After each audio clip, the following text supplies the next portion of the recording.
bells tolled in Dallas on Friday, marking the moment exactly 50 years ago when President John F. Kennedy was assassinated. Crowds endured cold and rain to commemorate the events that cut short the life of the charismatic American leader. Cities across the country paid their own tributes. President Obama ordered flags to be flown at half-mast.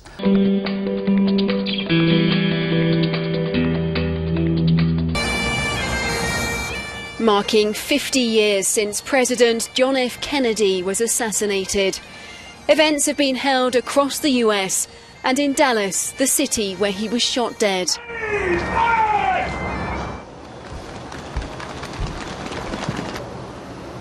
John Fitzgerald Kennedy's presidency, his life, and yes, his death. The mayor spoke about how the city had been affected and had moved forward since the tragedy. A minute's silence was held and bells tolled across the city. Everyone knows who's seen those images, and we've all seen them numerous times. It was a spectacular sunny day in Dallas when the President and his wife Jackie got into that open-top car and commenced their motorcade through Dallas. Of course, a very, very different day today. And that was not the reason why it was reasonably short, but it certainly was that. So what you had was really a group of only about 5,000 people. This was not an open public event. It was really kept pretty strictly to the ticket holders. The security here was very, very tight. And that group sat through freezing wind and drizzle and now rain and really listened to this city address something that it's probably struggled to acknowledge for a lot of those 50 years that have passed.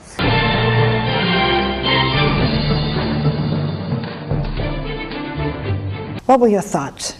Well, when you think about the legacy of the Kennedy family, obviously, it has been part of all of modern American history. And it's been an incredible legacy. But JFK in particular, I think, captured the idealism, the ability to imagine and remake America to meet its ideals in a way that we haven't seen before or since.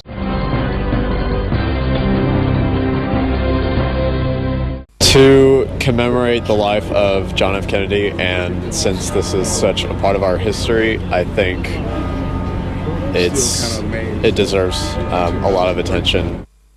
He represented more a global dream that, you know, the daring, what you can do, what that new generation, that new society that was so excited and so anxious to do something positive with their lives. Many U.S. TV programs have recently reviewed the assassination, and a number of books related to the subject have been published, reflecting Kennedy's popularity and people's interest in this incident. Now Washington pays tribute in its architecture, its street names, its monuments. But thoughts keep returning to that fateful day and to the investigation. You're looking here at some of the documents that the Warren Commission produced. It was commissioned by President Lyndon Johnson. Its conclusion, Lee Harvey Oswald acted alone. That's a conclusion that's being challenged again. New doubts about the single-shooter theory abound, but there are other authors like James Swanson who reject all talk about conspiracies. We've been so distracted by tales of grassy knolls, conspirators, multiple gunmen, the CIA, the FBI, the Russians, the Cubans, Lyndon Johnson, Texas oil men, multiple suspects. We've forgotten who John F. Kennedy was. And we've got to remember that on November 22nd, a wife lost her husband, 2 children lost their father, and America lost its president.